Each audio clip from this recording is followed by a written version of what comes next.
Ngamba mapana munna yenglakpaduda ipa pakhatna baba lanthoibana bunga tiffin che kaidagi puraina baba imanaba hoidagi purakpani nangdi migi tiffin di kaidobagi purakliba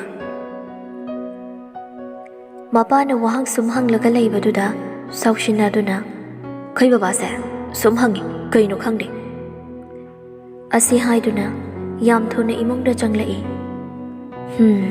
siramnida tiffin do hangdokduni yengli mana yamna pamjaba sangom kherga chahauga oirami sidi haurani he aibu baba kaushirane amuk kaururaga wahang hangdui mahut kaurara ithan jage madi kona mamong laaga mayam chajarashani ngambadu spoon du kot kotuna chahau kherdu charami Jana Jana magi phone du puthokduna Milinda message amuk thajili yam hawilin message reply lakpa ngai reply su laktabaduda phone do hani yengludre nongdang mayam du chak toknaraba matung magi room da tumba changnarami hen lei masu mapabong hayeng chatlani haibaduda wakhalde yamna nungai jaramde tumthabasu yaramde tumthanabadi honajai hayeng tingan hawgata yaroi khanduna tapna mahak tumthakhirami mahakna mitkap tholakpada nongsunga lamdri mamli tawduna leirami henlai masu tapna hawgatuna pungyeng bada mari taram dangairi masu tumthaba yararoi khalladuna tapna rumdagi thoklakduna imungi thabak kai kalo shile Thabak pumloi loibada nongsunga lingali tawraklami masu thabak loiraba matung iru maithajaraduna asengba phirol setuna laigi koliktu phajjana na phenglaba matung laigi plate tuda haira khara sohaptuna sumangda kumtharatuna mapukning changna lai khoirami mapabung nonglena chatpada asoi engam yawhanbigana haiduna suni jari masu lai khoiramba loiraduna tapna hogatuna imung changakduna setliba phirol do hongdokduna amuki channa changai mapabung nonglena ngarang chak saringai da hairambani pung mapan gi flight ni haina aduna hen lei masu mapabung gi nangnabane haiduna enchang mathel langli rina su ki channa changai thoi nangna loina do boloirami nine su ngasi di khara thengdokre nine thengdeda ngasi di tumba yadraduna kharanga na hogatpani ado nine kisu sangom hairabani pabung kisu pirukhige hoi hen lei masu tapna mapanda thoklakduna mapabung nonglenda sangom glass tu pirami pabung sangom sida leire nonglen chu tapna sangom tu lawi hen lei masu sangom tu piramduna amuki chanda changakduna enchang thongbadu makha chathari pung tare ta silakpana mayam du chak chaminari nonglen chak chana ngasigi cha thoigi mathel mayam se onthokna hawkhre hen lai madi nokchari mapabung nonglen ki wahai duda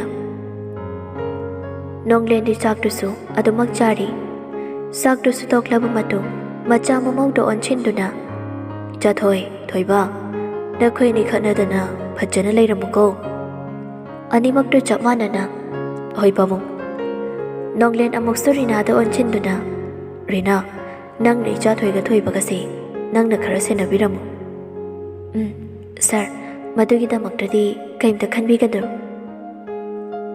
henlai ma peri tauna mapabung gi makhong sokduna khurami pabung tek ta kaidana yobo oibiyu ko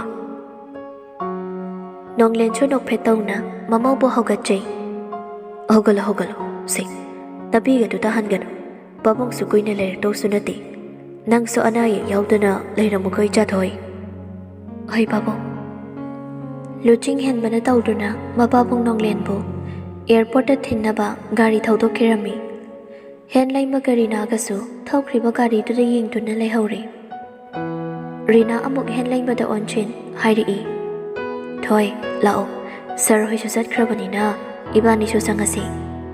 Hoinini. Makhoi nisu imungda changai. Wari sana sana. Hen lai mabit yam laida. Nine, pabung chatkibasi yam nungaite. Kaimta nungaitaba khanjiluranu. Sarsu yang kuina lairoi hairamidana. Hen lai masu tumina amuk lairami. Nong nini haujin kraba matungni. Nupa nupi ani dudi ahongba karisu lainadi. Magi thokpa taunari. Hen lai ma thabuk mafamda lai singdu yengduna lairi. Asumna lairi ngai tungdagi ikhang hauda. Hana takraba khonjel amana kaurakpa. Thoi. Mingkau se dabada kanano khan jingnana yengkhalai. Enchan nok mi tauna hen lai made yengduna lai. Hen lai masudapna enchan lai yengduna hairakli. Kaisu tawdaba saduna. Enchan lai bala ira. Enchan nok ningdana haife nokduna. Mangak tunomi haibagom. Hen lai mana karama makhalgi laino lairuise. Enchan makhutu kudom biduna red rose gak da haplaga semba buki duna makhutu thilli. Hen lai mamasu icham chamna kaiso khandana red rose buki du mano aina pirami. Pina su nokmi tawi. Shida laire. Enchan chutapna nokphe tawna loksin duna hairi. Price kayano. Ngasigi di piramano. Sidi aina nangonda marup amana amada piba kudolni. Enchan na nungaite kitaw shulahawo. Hen lai maphagi oi kai oi. Oh yarisi kok lawrong asigi. Enchan chu makha tarudre nokphe tawna chatluki ga hairam duna chatkirami. Hen lai masu nokmi tawna satkriba enchan bu yengjari. Pungso sumthengji lakpana hen lai masu mayumda halaklami. Mana halakpada ngasidi nupadusu hana yumda halaktuna lairamli. Hen lai matapna magi rumda changge tawbaga tungdagi luching hen bana khonjel kantak tawna hairi. Ngaiko. Hen lai machap lepi aduga masu mamaidu onthoraktuna luching hen bada yenglai. Luching hen ba masu yamna phingna sangsilaktuna sapu kanna khanghauda. Hen lai magi ngawrak ngawba mamaiduda chawraba makhut aduna thakiba khanghaude. Khangbana taw khowi rangdo oi khodana longkel am haibi. China du kanman khibana khumba sungamda mamaidu non thaduna mapi tup tarna chenthari. Taithok pi na basu laitabagum sauri nupado nupi ki pi marik ama phau udaba makai amuk so hairi. Nang ni yumsigi ija choknaba thabak tawnaba hotnari. Nang yumsida laibada kayang warge nang kayang warge ba. Hen lai madi kaptuna adum lairi. Nupadusu makha tarakli. Kapo nang dipiyana kapo. Nangi ngahaki tat ki piduna aina pangthagadaba su laite. Kapo nangdi. Asi haiduna sauna amuk chatkirami. Hen lai masu mamai tu tapna nun khalakli. Nupadu satkre khangba mikupda. Wahangsi masing thingamda masada hangjari. Mana kari lankri. Mana imong stig ija sokningai oiba kari tawkre khanduna. Somda luching hen basu sauri kanna mabu usitabane haiduna. Hanjin aingonda usitabadi yaroi. Asawadu pak hek nemthabadi ngamde. Mamittuda su urakli. Hen lai mana ngasai kapkhibadu. Maduna hen ningsing sauningi. Wakhal marakda numit adu sahokhiba khanghaude. Angan ba ayokni. Hen lai mahanagi matawgum magi mathau singdu mabuk ningchangna tawri. Rina su yumda laite. Matam khara machanupi ki yumda lairuge hairambani. Hen lai ma mathanda kitchenduda chak thongli. Pongsu thengjilakpana luching hen basu thabak chatnaba thoklai. Hen lai masu luching hen bagi sak sarukdu table da thangdoptuna thamli. Luching hen basu hanna phau hen lai mana leplibadu da yengamda mapan thokhiduna magi gari do kalap thodokduna thoki. Hen lai masu leplibadu paduda nungaitani yenglamduna masu thengle khalladuna thabak chatnaba lushinduna thoklai. Mana thoklakpada ꯗ꯭ꯔꯥꯏꯚꯔꯗꯨꯁꯨ ꯂꯥꯛꯇꯨꯅ ꯂꯩꯔꯝꯂꯤ꯫ ꯍꯦꯟꯂꯩꯃꯅ ꯃꯐꯝꯗꯨ ꯌꯧꯕꯒ ꯒꯥꯔꯤꯗꯒꯤ ꯇꯞꯅ ꯀꯨꯝꯊꯔꯛꯏ꯫ ꯉꯁꯤꯁꯨ ꯉꯔꯥꯡꯒꯤ ꯃꯇꯧꯒꯨꯝ ꯑꯦꯟꯁꯟꯗꯨ ꯂꯥꯛꯇꯨꯅ ꯂꯩꯔꯝꯂꯤ꯫ ꯑꯦꯟꯁꯟ ꯅꯣꯛꯃꯤ ꯇꯧꯅ "ꯑꯩꯈꯣꯏ ꯃꯦꯗꯥꯝꯁꯦ ꯌꯥꯝ ꯊꯦꯡꯉꯤꯗ ꯉꯁꯤꯗꯤ." ꯍꯦꯟꯂꯩꯃ ꯅꯣꯛꯅꯤꯡꯗꯅ ꯅꯣꯛꯇꯨꯅ "ꯀꯩ ꯂꯩꯔꯒꯦ ꯌꯥꯝ ꯉꯟꯅ ꯂꯩꯔꯝꯂꯤꯁꯤꯅ?" "ꯂꯩꯕ ꯂꯥꯛꯄꯅꯤ. ꯉꯔꯥꯡꯒꯤꯗꯣ ꯑꯩꯈꯣꯏ ꯆꯦꯅ ꯃꯥ ꯄꯥꯝꯃꯦꯅ ꯂꯧꯈ꯭ꯔꯦ. ꯎꯄꯥꯏ ꯂꯩꯇꯦ ꯑꯩꯁꯨ." "ꯑꯣ, ꯉꯔꯥꯡꯒꯤ ꯔꯦꯗ ꯔꯣꯁꯇꯨ ꯂꯧꯗꯣꯏꯔꯣ ꯅꯠꯇ꯭ꯔꯒ ꯀꯔꯝꯕ ꯂꯧꯗꯣꯏꯅꯣ?" "ꯉꯔꯥꯡꯒꯤꯗꯨꯒ ꯆꯞ ꯃꯥꯟꯅꯕ ꯑꯣꯏꯅ ꯄꯤꯔꯛꯑꯣ." ꯍꯦꯟꯂꯩꯃꯁꯨ ꯉꯔꯥꯡꯒꯤ ꯔꯦꯗ ꯔꯣꯁ ꯕꯨꯀꯤꯗꯨꯒ ꯆꯞ ꯃꯥꯟꯅꯕ ꯑꯃ ꯄꯤꯔꯛꯂꯝꯃꯤ꯫ "ꯁꯦ, ꯄ꯭ꯔꯥꯏꯁ ꯀꯌꯥꯅꯣ? ꯉꯔꯥꯡꯁꯨ ꯄꯩꯁꯥ ꯂꯧ ꯌꯥꯗꯦ. ꯉꯁꯤꯗꯤ ꯂꯧꯗꯕ ꯌꯥꯔꯣꯏ." ꯍꯦꯟꯂꯩꯃ ꯇꯞꯅ 2,500 ꯌꯣꯟꯕꯅꯤ. 2,000 ꯈꯛꯇ ꯑꯣꯏꯅ ꯄꯤꯕꯤꯔꯛꯑꯣ." "ꯍꯣꯏ." ꯑꯦꯟꯁꯟꯁꯨ ꯃꯥꯒꯤ ꯋꯥꯂꯦꯠꯇꯒꯤ 2,000 ꯅꯣꯠ ꯑꯃ ꯂꯧꯊꯣꯛꯇꯨꯅ ꯄꯤꯔꯝꯃꯤ꯫ ꯍꯦꯟꯂꯩꯃꯁꯨ ꯇꯞꯅ ꯂꯧꯁꯤꯜꯂꯤ꯫ "ꯑꯗꯨꯗꯤ ꯑꯩꯁꯨ ꯑꯃꯨꯛ ꯆꯠꯂꯦꯀꯣ." ꯑꯁꯤ ꯍꯥꯏꯗꯨꯅ ꯑꯦꯟꯁꯟꯁꯨ ꯆꯠꯈꯤꯔꯝꯃꯤ꯫ ꯍꯦꯟꯂꯩꯃꯁꯨ ꯑꯇꯣꯞꯄ ꯊꯕꯛꯇ ꯑꯃꯨꯛ ꯃꯥꯏ ꯑꯣꯟꯁꯤꯜꯂꯝꯃꯤ꯫ ꯄꯨꯡꯁꯨ 4 ꯇꯥꯁꯤꯜꯂꯛꯂꯤ꯫ ꯂꯨꯆꯤꯡ ꯍꯦꯟꯕ ꯁꯥꯎꯅ ꯍꯦꯟꯂꯩꯃ ꯂꯥꯛꯄ ꯉꯥꯏꯔꯤ꯫ "ꯍꯟꯖꯤꯟ ꯍꯥꯏꯔꯕꯁꯤꯗ ꯅꯪ ꯌꯥꯗ꯭ꯔꯕꯅꯤꯅ ꯌꯨꯝꯁꯤꯗ ꯃꯤꯀꯨꯞ ꯑꯃꯠꯇ ꯐꯥꯎ ꯂꯩꯕ ꯌꯥꯔꯣꯏ ꯅꯪ." ꯇꯟꯖꯥꯗꯨꯗ ꯒꯥꯔꯤ ꯑꯃ ꯊꯧꯖꯤꯜꯂꯛꯇꯨꯅ ꯈꯥꯝꯂꯝꯃꯤ꯫ ꯍꯦꯟꯂꯩꯃ ꯇꯞꯅ ꯒꯥꯔꯤꯗꯨꯗꯒꯤ ꯀꯨꯝꯊꯔꯛꯏ꯫ ꯗ꯭ꯔꯥꯏꯚꯔꯗꯨꯁꯨ ꯑꯃꯨꯛ ꯒꯦꯠꯇꯒꯤ ꯊꯧꯗꯣꯛꯈꯤ꯫ ꯂꯨꯆꯤꯡ ꯍꯦꯟꯕ ꯃꯃꯤꯠꯇꯨ ꯏꯃꯨꯛ ꯉꯥꯡꯅ ꯁꯥꯎꯅ ꯍꯦꯟꯂꯩꯃꯗ ꯌꯦꯡꯗꯨꯅ ꯍꯥꯏꯔꯛꯏ꯫ "ꯅꯪꯅ ꯇꯧꯔꯤꯁꯤ ꯀꯩꯅꯣ? ꯅꯪꯅ ꯇꯧꯔꯤꯁꯤ ꯀꯩꯅꯣ? ꯅꯪ ꯌꯨꯝꯁꯤꯗ ꯂꯩꯅꯤꯡꯗ꯭ꯔꯗꯤ ꯑꯗꯨꯃꯛ ꯆꯠꯈꯤꯕ ꯌꯥꯗ꯭ꯔꯥ?" ꯍꯦꯟꯂꯩꯃ ꯏꯉꯛꯅ "ꯑꯩꯅ ꯀꯩꯗꯧꯈ꯭ꯔꯒꯦ ꯌꯥꯝꯕꯣ?" "ꯀꯧꯔꯔꯣꯏ ꯈꯟꯈꯤꯕꯅꯤ ꯌꯥꯝꯕꯨꯡ ꯍꯥꯏꯕ ꯃꯤꯡꯁꯦ, ꯑꯗꯨꯕꯨ ꯀꯧꯊꯣꯛꯈ꯭ꯔꯦ ꯌꯥꯝꯕꯨꯡ ꯍꯥꯏꯅ."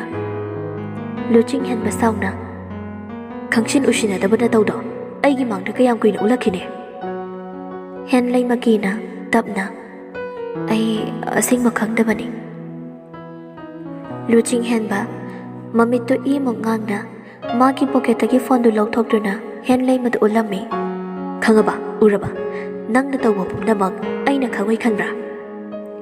ꯍꯦꯟꯂꯩꯃ ꯂꯨꯆꯤꯡ ꯍꯦꯟꯕꯒꯤ ꯐꯣꯟꯗꯨꯗ ꯃꯃꯤꯠꯇꯨꯅ ꯉꯛꯅ ꯃꯨꯟꯅ ꯌꯦꯡꯂꯤ꯫ ꯂꯨꯆꯤꯡ ꯍꯦꯟꯕ ꯅꯣꯛꯅꯤꯡꯗ ꯅꯣꯛꯇꯨꯅ "ꯁꯥꯈꯣꯗꯅ ꯈꯪꯁꯤꯟ ꯎꯁꯤꯟꯅꯗꯕꯤ." ꯍꯦꯟꯂꯩꯃ ꯇꯞꯅ ꯋꯥ ꯉꯥꯡꯂꯛꯏ꯫ "ꯌꯥꯝꯕꯣ, ꯑꯩ ꯃꯥꯒ ꯃꯔꯤ..." ꯅꯨꯄꯤꯗꯨꯅ ꯍꯥꯏꯅꯤꯡꯂꯤꯕ ꯋꯥꯗꯨꯒꯤ ꯃꯇꯝ ꯄꯤꯈꯤꯗ꯭ꯔꯦ꯫ ꯃꯔꯛ ꯐꯠꯊꯠꯂꯤ꯫ "ꯌꯥꯔꯦ, ꯅꯪꯒꯤ ꯋꯥ ꯑꯩ ꯇꯥꯅꯤꯡꯗꯦ."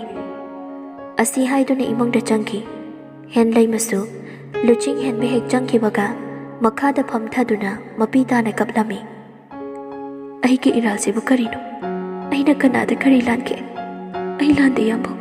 ꯑꯩ ꯃꯥꯒ ꯃꯔꯤ ꯂꯩꯅꯗꯦ. ꯌꯥꯝꯕꯨꯡ, ꯅꯪ ꯑꯩꯕꯨ ꯂꯥꯟꯅ ꯂꯧꯅꯨ."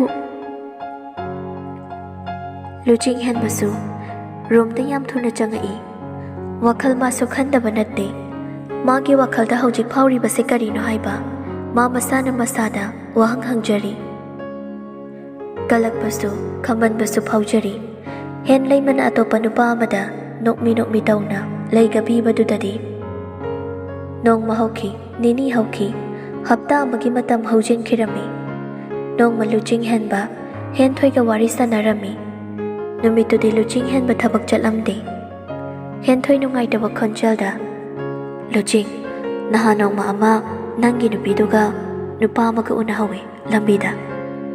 "ꯍꯦꯟꯊꯣꯏ, ꯃꯥꯒꯤ ꯋꯥ ꯇꯣꯛꯑꯁꯤ. ꯃꯥꯒꯤ ꯋꯥ ꯑꯩ ꯇꯥꯅꯤꯡꯗ꯭ꯔꯦ."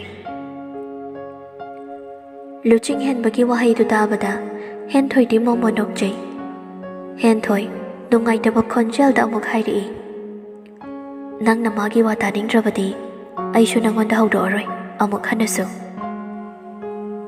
ꯉꯥꯏꯍꯥꯛꯇꯤ ꯑꯅꯤꯗꯨ ꯋꯥꯔꯤ ꯁꯥꯟꯅꯔꯝꯃꯤ꯫ ꯍꯦꯟꯊꯣꯏꯅ "ꯂꯨꯆꯤꯡ, ꯁꯣꯅꯤꯌꯥ ꯂꯥꯛꯄ ꯃꯥꯜꯂꯤ. ꯑꯩ ꯊꯝꯃꯦꯀꯣ."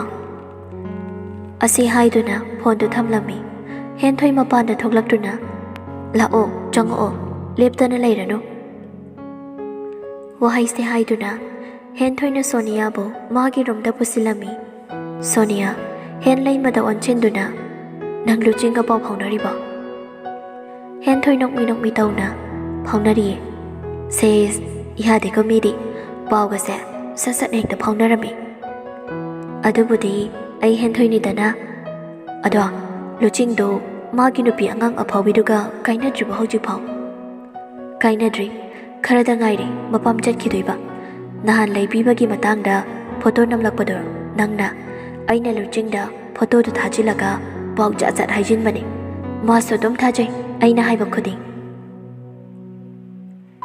ꯁꯣꯅꯤꯌꯥ ꯅꯣꯛꯂꯒ ꯍꯦꯟꯊꯣꯏꯒꯤ ꯃꯅꯪꯒꯟꯗ ꯁꯦꯠꯊꯥꯗꯨꯅ ꯅꯪꯒ ꯏꯕꯦꯝꯃ ꯌꯥꯝ ꯉꯝꯃꯤꯀꯣ ꯑꯅꯤꯗꯨ ꯋꯥꯔꯤ ꯅꯨꯡꯉꯥꯏꯔꯤ ꯁꯣꯝꯗꯅ ꯂꯨꯆꯤꯡ ꯍꯦꯟꯕ ꯃꯈꯣꯏꯅ ꯁꯥꯟꯅꯔꯤꯕ ꯋꯥꯔꯤ ꯈꯨꯗꯤꯡ ꯂꯣꯏꯅ ꯇꯥꯔꯝꯃꯤ